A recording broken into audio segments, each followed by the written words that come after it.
Bienvenue à l'heure de la bonne nouvelle. Une des grandes vérités essentielles du christianisme est le retour du Seigneur Jésus sur cette terre. Peu de croyants accordent de l'importance à cette promesse, pourtant faite par le Seigneur lui-même.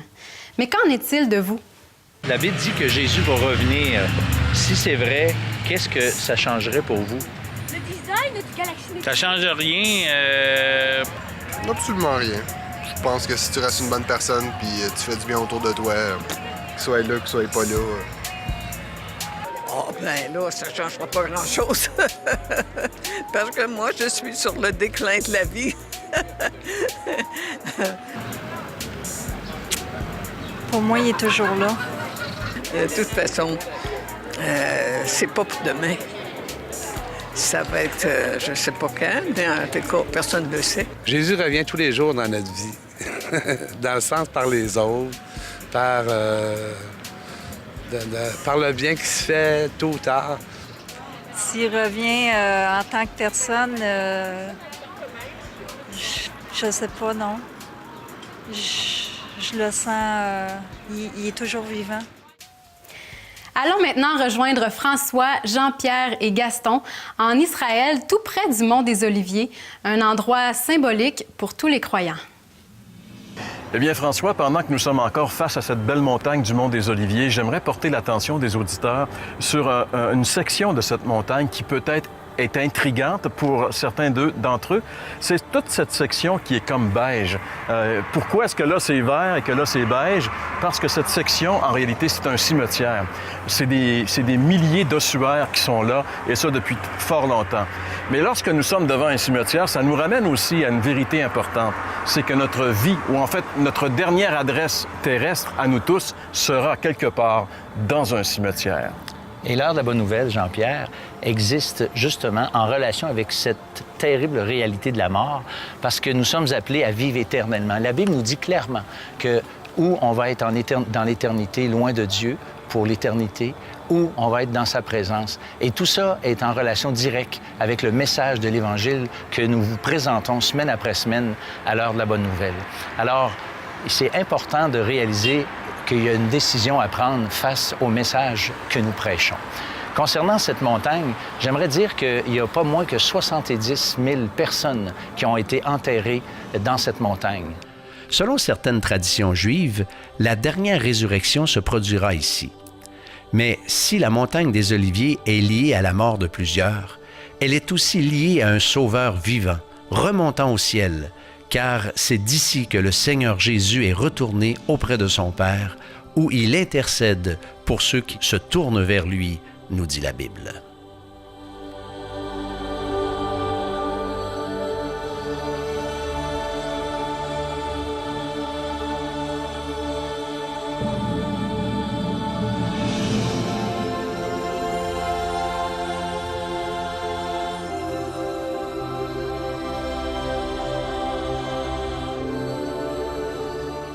Après avoir dit cela, il fut élevé pendant qu'ils le regardaient, et une nuée le déroba à leurs yeux.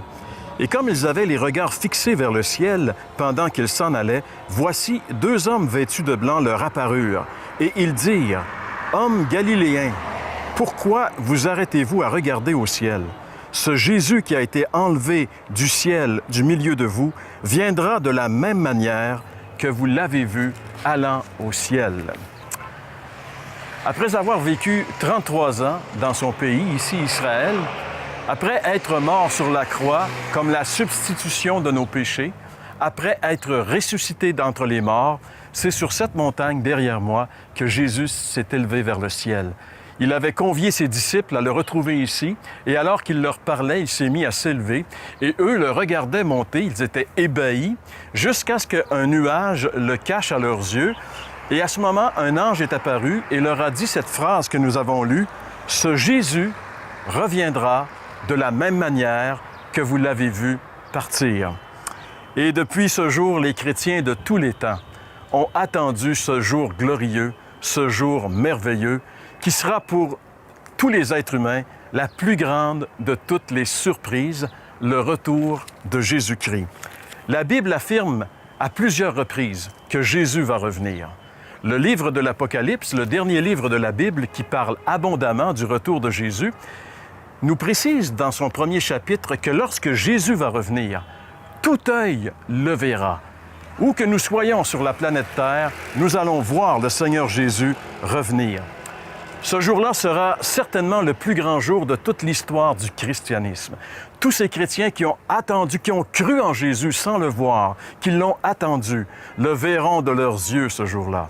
Ce sera donc le jour le plus merveilleux pour tous les chrétiens du monde, mais ce sera aussi le jour le plus terrible pour ceux qui ne sont pas chrétiens.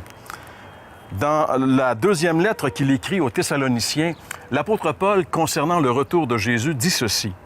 « Il est de la justice de Dieu de rendre l'affliction à ceux qui vous affligent et de vous donner à vous qui êtes affligés du repos avec nous, lorsque le Seigneur Jésus-Christ apparaîtra du ciel avec les anges de sa puissance au milieu d'une flamme de feu pour punir ceux qui ne connaissent pas Dieu et ceux qui n'obéissent pas à l'Évangile de notre Seigneur Jésus-Christ. »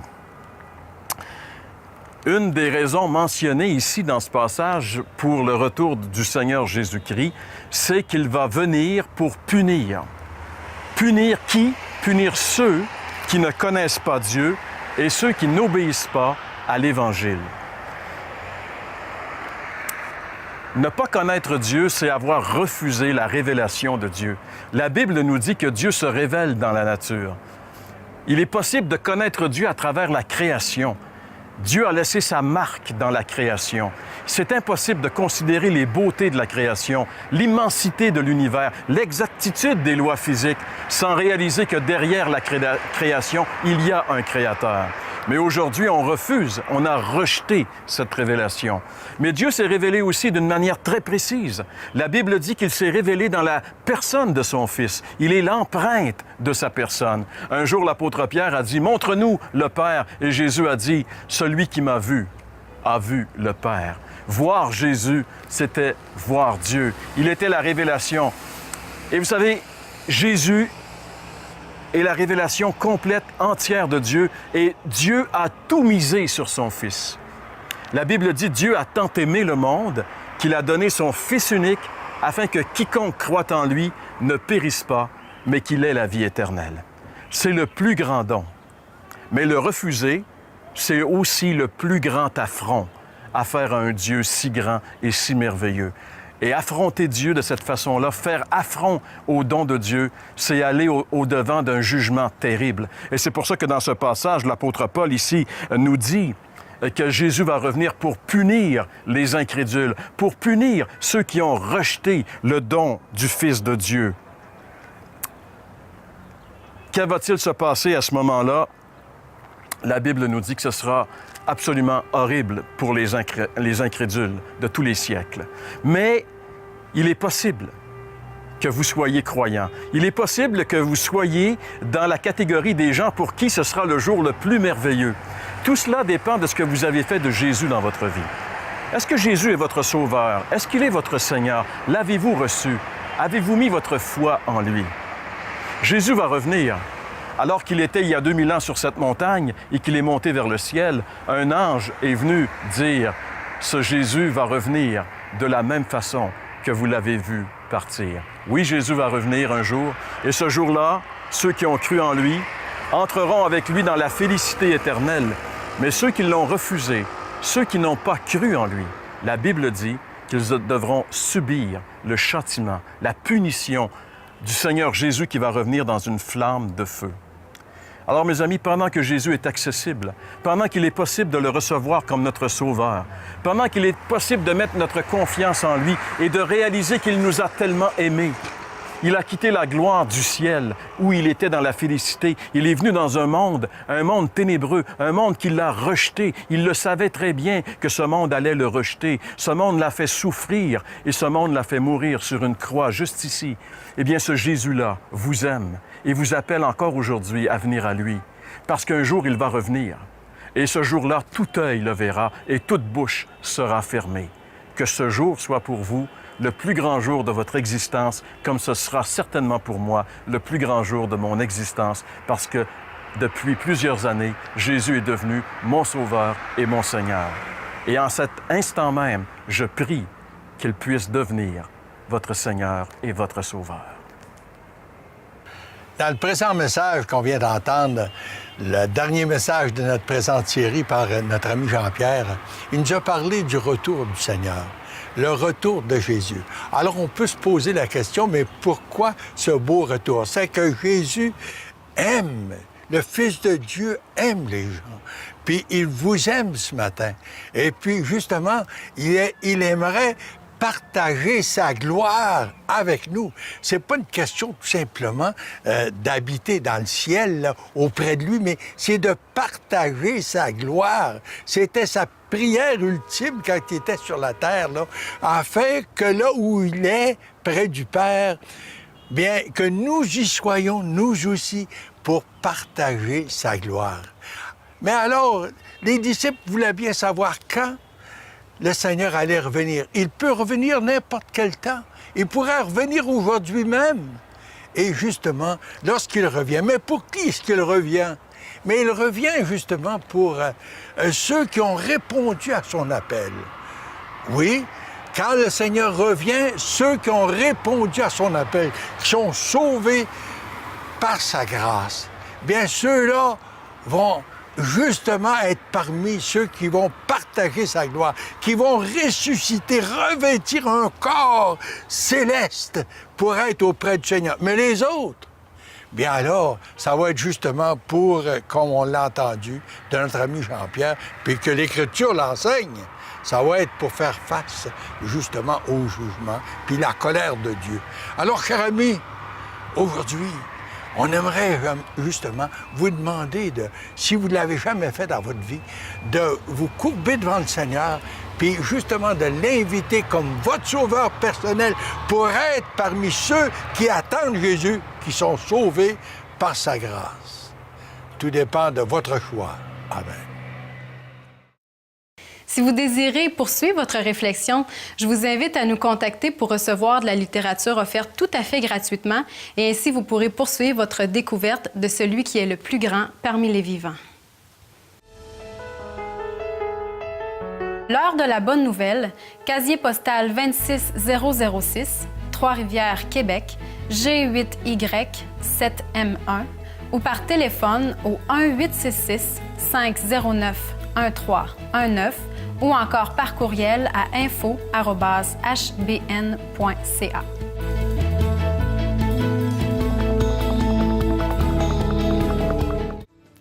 Bonjour Guylaine. Salut François. Bienvenue à l'heure de la bonne nouvelle, Guylaine. Et puis, j'aimerais ça que tu nous racontes ton cheminement spirituel. Comment Dieu a travaillé dans ta vie pour en venir là où tu es aujourd'hui? Je suis la quatrième d'une famille de 6 enfants. Je suis née dans une famille catholique où est-ce que la religion avait une importance, où est-ce que cette religion-là, en particulier, on pouvait se tourner vers ce qu'on avait besoin, où est-ce que c'était un appui aussi, assuré, on va dire aussi.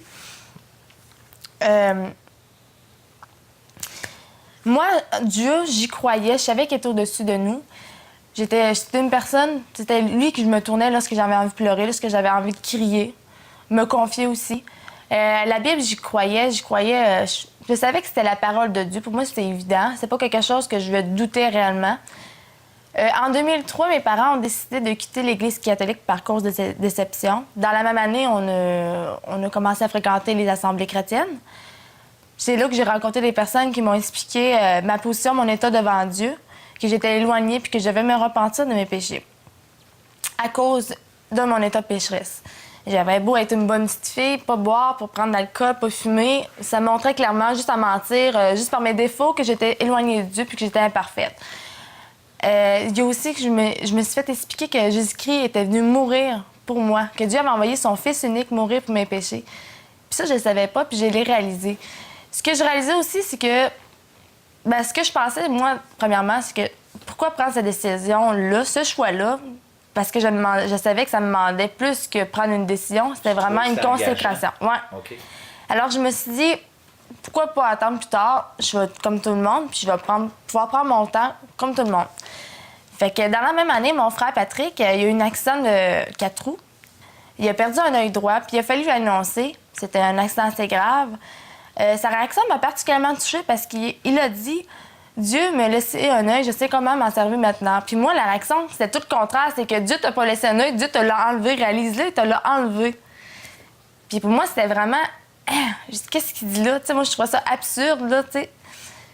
Puis il y a une autre chose que j'ai réalisée, c'est aussi qu'on pouvait pas remettre à demain. Parce que demain, qui sait que si on est là, la mort peut arriver puis frapper, puis on ne sait pas quand ça arrive, il faut être prêt. Puis moi, je savais vraiment mon état devant Dieu, que je savais que je méritais l'enfer pour mes péchés. Puis j'avais peur d'aller en enfer, je ne voulais pas y aller. Fait que dans le même laps de temps, j'ai demandé vraiment au Seigneur qu'il vienne me pardonner mes péchés puis qu'il vienne me sauver parce que je voulais pas aller en enfer. Les jours ont passé, les jours ont écoulé. Puis il n'y a rien qui a vraiment changé dans ma vie, à part que je disais à tout le monde que j'étais chrétienne puis que j'étais sauvée. Mes amis ont commencé à prendre l'importance dans ma vie. C'était eux autres qui, dans le fond, que je voulais plaire. Toutes mes baisers portaient sur eux ou bien sur toute chose que Dieu. Puis j'avais des moments où est-ce que j'étais difficile avec mes parents, avec mon père surtout, parce qu'on avait des confrontations, surtout sur la manière que je vivais puis les chemins que j'apportais parce qu'ils n'étaient pas en accord. Puis moi, je le voyais pas parce que c'est malheureusement le choix que je voulais faire, malgré tout. Et il y a une de mes amies que je me rappelle qui m'a lâchée, qui m'a dit « Si tu me rappelais pas que tu étais chrétienne, je me rappellerais certainement pas parce que je vois aucune différence entre toi et moi, t'es pareil comme nous. » Puis ça m'avait vraiment frappée parce que je me disais chrétienne, puis c'est ça qui faisait la différence entre moi et elle. Puis je me suis rendu compte que ça avait aucune importance parce que c'était vrai, j'essayais par tous les moyens de leur ressembler, fait que j'avais aucune différence avec eux, j'avais rien à leur apporter de différent, puis de plus. Puis j'ai réalisé que j'avais pas choisi mon maître. Tu sais, le Seigneur il nous demande de... Oui, il est mort pour nous, puis le Seigneur nous demande vraiment de l'accepter dans notre cœur, mais il nous demande aussi de vivre pour lui. Puis c'est ça qui peut changer une vie. C'est pas juste de l'accepter, mais c'est de le laisser diriger ta vie. C'est ce qui peut faire toute une différence. Fait que plus le temps passait, plus que je voyais mes amis emprunter des chemins où est-ce que je ne désirais pas nécessairement prendre parce que je savais qu'est-ce qui était bien. Le Seigneur me parlait par ma conscience, par son esprit aussi, qu'est-ce qui était bien, qu'est-ce qui était mal, tu devais pas le faire. Puis ça, je savais que ce chemin-là, je voulais pas l'emprunter, puis c'est pas le genre de vie que je voulais choisir. Fait que la vie que je voulais choisir, c'est vraiment le Seigneur Jésus-Christ. Je voulais vivre consacrée à lui. Je voulais vivre une vie pleinement, puis une vie d'assurance aussi parce que il nous a dit qu'il nous donnerait la vie éternelle. Puis ça, il n'a pas dit qu'il nous la apprendrait. Il nous la donne si on accepte le Seigneur Jésus-Christ. Et là, c'est là que j'ai demandé vraiment, puis j'ai vraiment réalisé que je voulais choisir mon maître. J'ai demandé à Jésus de venir dans ma vie, de la prendre, de la diriger, de me sauver parce que j'étais pécheresse, puis j'étais vraiment perdue puis en enfer. Puis que je savais qu'il était venu, qu'il avait donné son Fils pour me racheter mes péchés. Parce que c'est ça qui me séparait de lui. Puis aujourd'hui, je peux te dire que j'ai fait un choix éternel, puis qui va toujours durer. Bien, écoute, je te remercie énormément pour ce témoignage, Guylaine. Merci. Vous aimeriez entendre le témoignage d'autres personnes transformées par le message de l'Évangile? L'heure de la bonne nouvelle vous invite à participer à l'un des nombreux déjeuners de l'espoir. Ces déjeuners ont lieu dans plusieurs restaurants réputés de la province et vous sont offerts gratuitement. Pour connaître les détails concernant l'endroit, la date et l'heure pour votre région, composez le numéro sans frais 1-866-509-1319. Vous pouvez également consulter le site web www.déjeuner.org. Dans le prochain segment, nous vous présentons quelques moments marquants de cette série d'émissions 2013 de l'heure de la bonne nouvelle.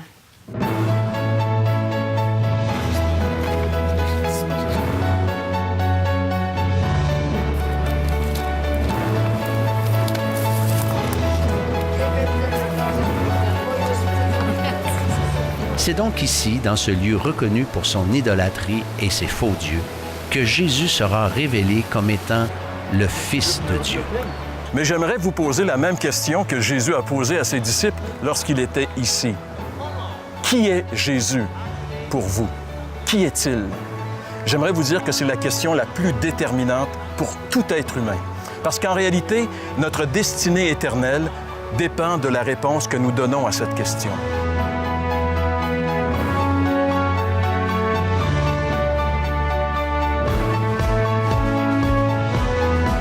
De venir à Jésus, d'implorer sa grâce, parce qu'il est prêt aujourd'hui de nous pardonner, de nous purifier, de nous libérer non seulement de nos péchés, de nos démons, mais aussi de notre culpabilité, parce que chacun d'entre nous, on est coupable.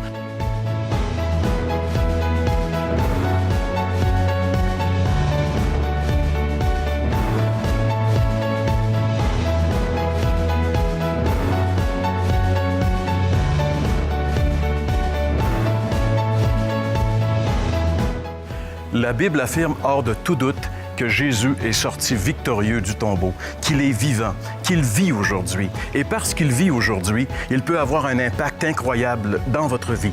Il est ressuscité, il est sorti du tombeau pour changer votre vie, pour pardonner vos péchés et vous donner une vie entièrement nouvelle. Mais cela est possible uniquement si vous l'invitez dans votre vie. Pourquoi ne pas le faire maintenant?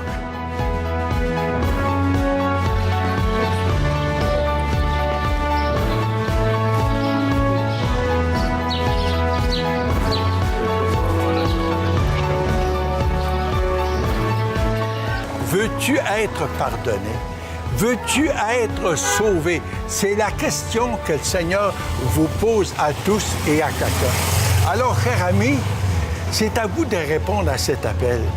Dans une simple prière, vous pouvez justement lui dire, Seigneur, je voudrais avoir l'assurance que je suis pardonné. Je voudrais avoir l'assurance du salut puis de la vie éternelle.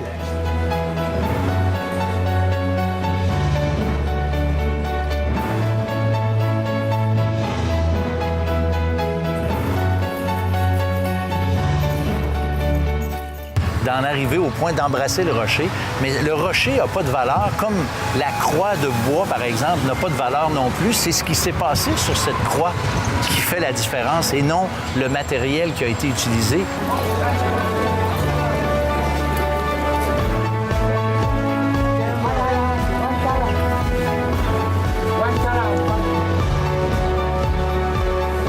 Ça ne sert à rien. Jésus a tout payé pour vous. Et vous devez justement accepter Jésus comme votre sauveur, accepter ce qu'il a fait pour vous.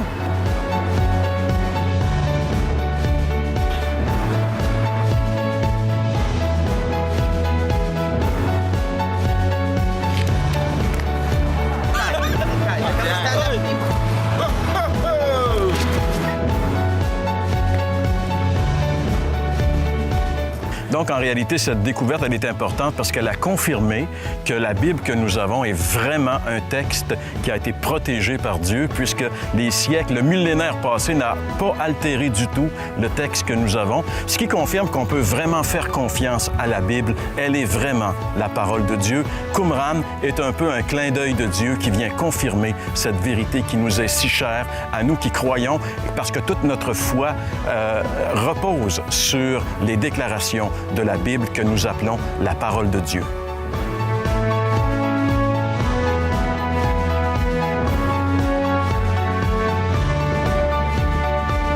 Oh, pourquoi qu'on a fait la chronique? T'es sûr?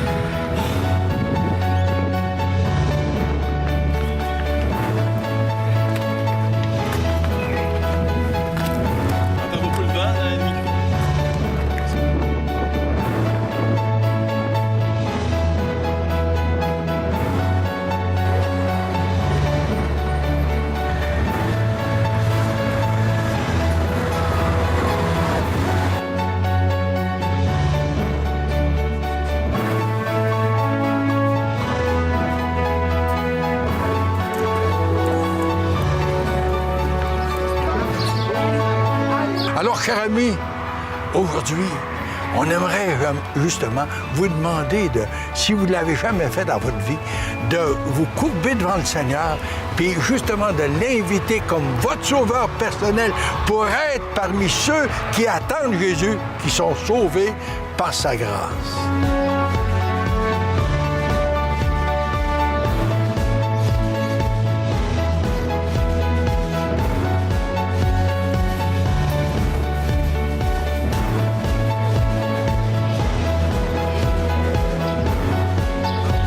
Jésus est allé boire l'horrible coupe de la colère de Dieu pour que je n'ai jamais à la boire et que vous n'ayez jamais à la boire.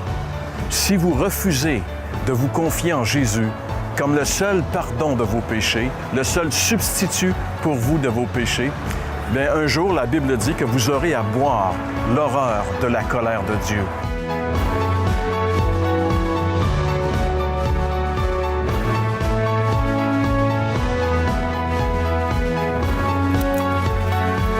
Oui, je vous invite, comme Christ vous invite, à venir à lui maintenant, à lui dire, Seigneur, C'est vrai que jusqu'à maintenant, je t'avais rejeté. On n'est pas obligé de précipiter le Christ en bas de la falaise pour le rejeter. L'ignorer, c'est déjà suffisant. Venez à lui, reconnaissez maintenant que vous êtes devant Dieu un pécheur, perdu, condamné, justement parce que vous avez jusqu'à maintenant rejeté le Christ. Recevez-le maintenant. Dans une prière, dites-lui, Seigneur, s'il te plaît, pardonne mon péché, sauve-moi et deviens le maître de ma vie. C'est ce qu'il veut et ça, cette décision, si vous la prenez, jamais, jamais, vous ne la regretterez. Shalom!